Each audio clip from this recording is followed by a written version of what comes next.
Good morning, everyone. Ignore my voice. I'm a little sick today. Got a cough drop. Just want to be a little vulnerable about some stuff that's been going on with Miss Bessie here. She hasn't been wanting to run correctly. So when she is in idle, she will kind of sputter and hesitate when she's running.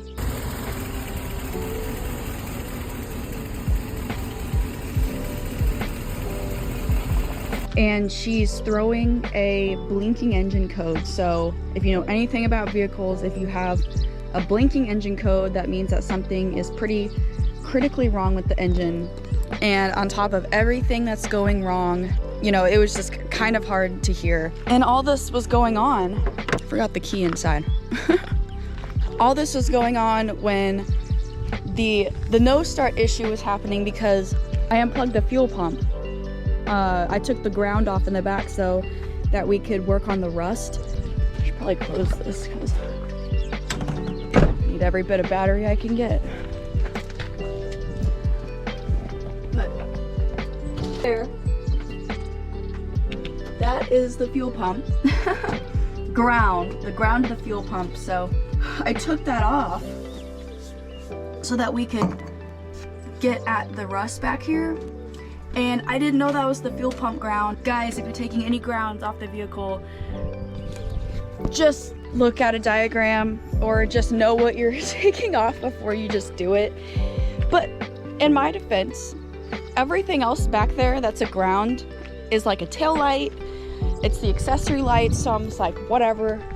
So, but yeah, it was the damn fuel pump. We had a no start issue for like a week because I couldn't figure out what the heck was going on. The Chevy Expresses, their fuel pump ground is in the very back. Grounded in with the taillights, of course. But now our engine will run, but ever since I put the ground back on, it doesn't want to run correctly. It could be a number of anything. The fuel's been sitting for 4 months. The fuel could be going bad. When we run it, you can smell gasoline. It smells stale. It could be the air intakes to the engine. It could be the fuel pump itself that I maybe didn't ground it correctly. It could be the fuel filter. It could just be a number of things, and I am not qualified to properly diagnose or fix any of those things. It's just been a sitting duck for a while, just of course stressing me the hell out. And then I did a little research this morning. I wanted to run the code, so I went and got out a little rinky-dink code reader that you plug into the little 16-prong control system computer below the dash, and we were running 4 engine codes. But the 4 engine codes were running off of all of the odd fuel injectors. So it was like PO201, PO203, PO205, and PO207. So those are all the fuel injector circuit codes. So there's something wrong with the circuits on those fuel injectors. So I want to know, first, since we're unplugging stuff off the chassis and I'm a little spacey with doing that, I wanted to know where the wiring is, how it is controlled in our fuse panels here. So I look up, I go to like startmycar.com and I look up the 2011 Chevy Express, which is what we have, and I look at the under hood fuse diagram and I locate the odd number fuel injectors, which are right here. This yellow 20 amp fuse is the even fuel injectors. This empty slot is the odd fuel injector fuse. As you can see, it's missing. Why the fuse is missing, I don't know. But it would make sense that if the fuse is missing, then our whole left side of the fuel injectors aren't running. But I've located another 20 amp fuse. I know that this one is non-viable because when I went to go run the stupid engine codes on the computer system under the dash, it wouldn't work. So I had to locate that fuse, which is this one right here, and replace it. So that's not vital to the running of the engine. It's just vital to communicating with it. So I'm just gonna pull it and I'm going to put it into our fuse and see if the bus will run. All right, girl, let's see. The battery could be dead. Okay, we're gonna charge the battery first, and then we're gonna try that. Because on top of everything else, guys, if this isn't enough, we're dealing with a parasitic drain. Ouch.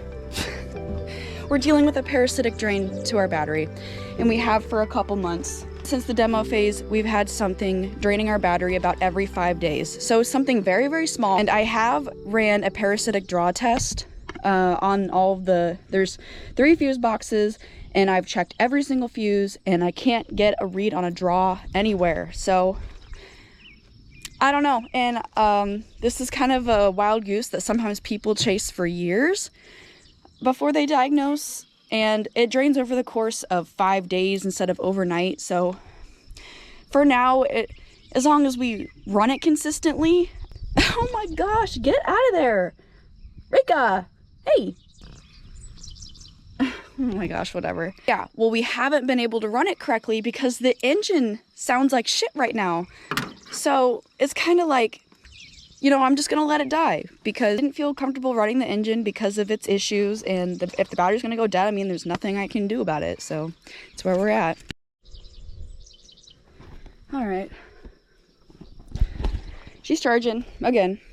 This bus stuff, things almost never go right, and being so early in this project, it's really disheartening to have issues like this, but usually it's something pretty diagnosable and small. So I'm just hoping that all it is was the missing fuse. I mean, how couldn't it be? I'll get back to you guys after the battery is charged up. What's it doing, Mammy? You want to see if it fixed it? Should we see? Okay.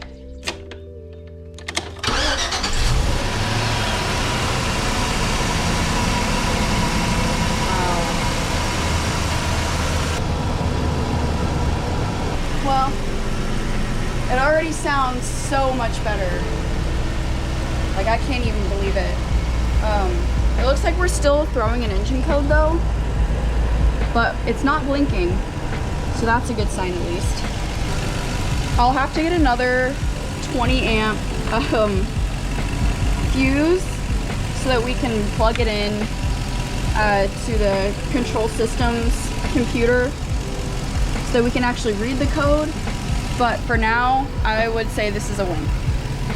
Okay, I have located another 20 amp fuse.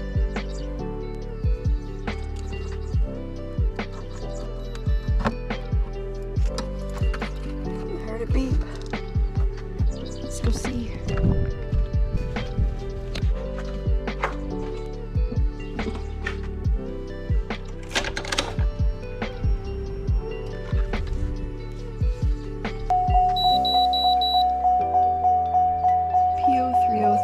Okay, I think that's a misfire code.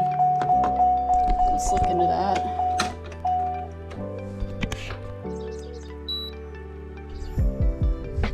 Misfire in cylinder number 3. Means that the air-fuel mixture in that cylinder isn't igniting properly, which can lead to rough idling, loss of power, and other performance issues. Okay. So it says that we're running 6 engine codes. 4 of those were the previous codes that I just need to clear the computer on, I'm assuming. But yeah, no more blinking light, so that's a good thing. I think that's gonna be it for this video. If you guys want me to make a video on how I perform the parasitic draw test, let me know in the comments. But other than that, don't be super intimidated by these issues. Most of the time it's something small. These little engine code readers are super affordable. I think this one was like $30 some at O'Reilly's. It was super easy to use. I'll link it down below too. Stop yelling at me. Anyway, I'll see you guys later. Remember, if I can do it, you can do it too. Thanks, guys.